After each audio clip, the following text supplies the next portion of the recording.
Bonjour, ici Amélie Marcoux. Bienvenue à Angle Neuf, une vitrine sur les activités à l'Université Laval. En manchette cette semaine,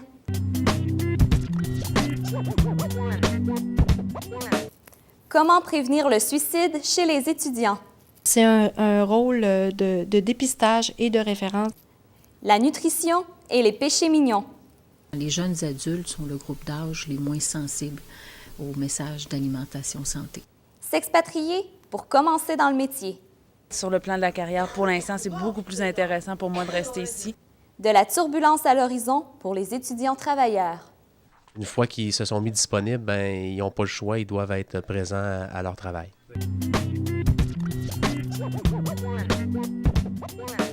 Le suicide est la principale cause de mortalité chez les hommes de moins de 40 ans et chez les jeunes. Le cas de François Néron, l'étudiant en communication publique à l'Université Laval qui s'est enlevé la vie en sautant du pont Pierre-Laporte en février dernier, nous rappelle que cette réalité affecte aussi les universitaires. Sur le campus, des moyens sont mis en place pour éviter le suicide. Cédric Paré a voulu savoir si ces stratégies sont efficaces. Près de 40 000 personnes se côtoient tous les jours sur le campus de la cité universitaire. Ceci en fait donc une micro-société où l'on retrouve des problématiques similaires à celles des grandes villes.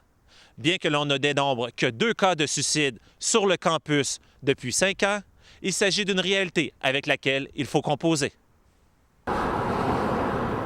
Le Centre d'orientation et de consultation psychologique de l'Université Laval, le COCP, implante graduellement un réseau de sentinelles pour offrir un service concret sur le terrain. Ces sentinelles sont des employés qui ont un contact direct avec les étudiants. Selon Véronique Mimeau, psychologue au COCP, ce réseau permet de détecter les symptômes de détresse psychologique chez les étudiants. C'est des personnes qui sont aptes à déceler les signes de détresse psychologique chez les étudiants et qui vont référer ces personnes-là vers les ressources d'aide. La Faculté des sciences et génie et celle de médecine bénéficient déjà de ce réseau. Prochainement, 5 facultés de plus seront en mesure d'offrir ce service. Le programme de Sentinelle se veut préventif, mais également proactif, puisqu'il permet d'aller au-devant des étudiants présentant des signes de détresse psychologique. C'est un rôle de dépistage et de référence, donc de courroie de transmission, parce qu'il ne faut pas penser que les gens qui ont besoin d'aide connaissent nécessairement les ressources disponibles. La majorité des tentatives de suicide ont lieu à la maison. Sur la cité universitaire, les résidences deviennent la demeure temporaire de 2400 personnes provenant de 76 nationalités différentes. Les difficultés d'adaptation et la détresse psychologique sont donc bien présentes et pourraient éventuellement aboutir à des cas de suicide. Outre les sentinelles, un service de conseiller est en place spécifiquement pour les étudiants résidents. C'est un peu comme des premiers répondants, hein? Alors, eux ne feront pas de suivi thérapeutique des personnes, ils vont les accompagner, ils vont se rendre auprès d'eux pour les assister à chaque fois qu'ils en ont besoin. Ces conseillers, au nombre de 19, sont des étudiants formés et encadrés par le service des résidences. C'est sûr que quand on a des gens qui étudient en service social ou en psycho ou en counseling, on est bien content, mais j'ai des gens qui étudient en génie électrique qui sont de merveilleux conseillers. L'important est d'offrir à l'étudiant aux prises avec des difficultés un service qui lui permet de se confier sans être jugé. Le fait que ce service soit offert par des étudiants qui sont passés par des situations similaires permet de dénouer la majorité des problèmes vécus. Le fait que ce soit des pairs qui les aident, c'est moins menaçant aussi, hein, des fois, que d'aller voir le psychologue. Dans le cas où un suicide surviendrait, les ressources sur le campus sont en mesure de soutenir les proches de la victime. Un comité d'action est immédiatement mis en place afin d'offrir tout le support nécessaire. Toutefois, ces situations sont très peu fréquentes. Ici Cédric Paré, à l'Université Laval. La sécurité des résidences à l'Université Laval souffre de plusieurs anomalies. Malgré la présence accrue d'agents de sécurité, pénétrer à l'intérieur des résidences reste tout de même relativement facile. C'est ce qu'a constaté Patrick Harvey. On compte sur le campus 4 pavillons permettant à près de 2300 étudiants de vivre sur les terrains de l'Université Laval. Bien que la majorité des résidents interrogés se disent satisfaits de la sûreté des lieux, il n'en demeure pas moins que la sécurité des résidences comporte quelques failles. La plupart des résidents universitaires dorment sur leurs deux oreilles.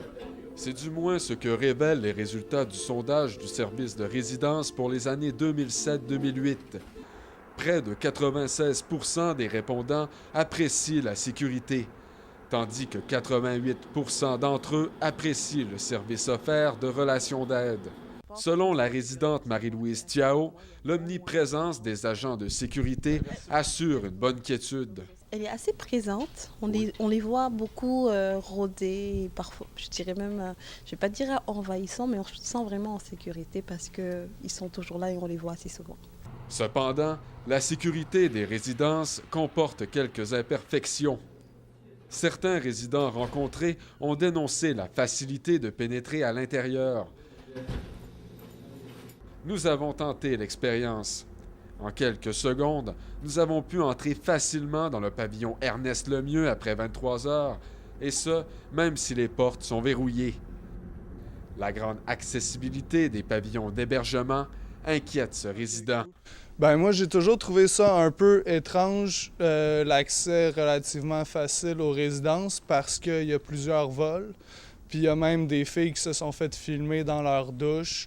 Mais il croit néanmoins que la sécurité est satisfaisante. On est satisfait, je veux dire, on n'est pas dans un endroit dangereux, fait que je pense que pas de sécurité ou avec sécurité, ça reviendra au même. La résidente Chanie Lévesque espère elle aussi la mise en place de mesures plus limitatives concernant l'accessibilité générale. Elle a été victime d'un malfaiteur au moment où elle se trouvait sous la douche. J'ai pris ma douche, puis je me suis rendu compte qu'on me photographiait ou filmait. Pendant que j'étais dans ma douche, j'ai clairement vu 2 mains avec un appareil photo me prendre en image. Elle est toutefois satisfaite de la rapidité d'action des agents de sécurité dans cette affaire. C'est sûr qu'aussitôt que c'est arrivé, ils sont arrivés sur l'étage en trombe, ils ont fouillé les étages, mais évidemment, ils n'ont rien trouvé. La direction est très avare de commentaires dans ce dossier, prétestant qu'il s'agit d'un cas isolé. Il est impossible de connaître quelles mesures de sécurité ont été mises en place à la suite de cet incident. Le service de sécurité se limite à dire que la sécurité des résidences est primordiale. Il s'agit de toute évidence d'un sujet tabou sur le campus. Ici Patrick Harvey, à l'Université Laval.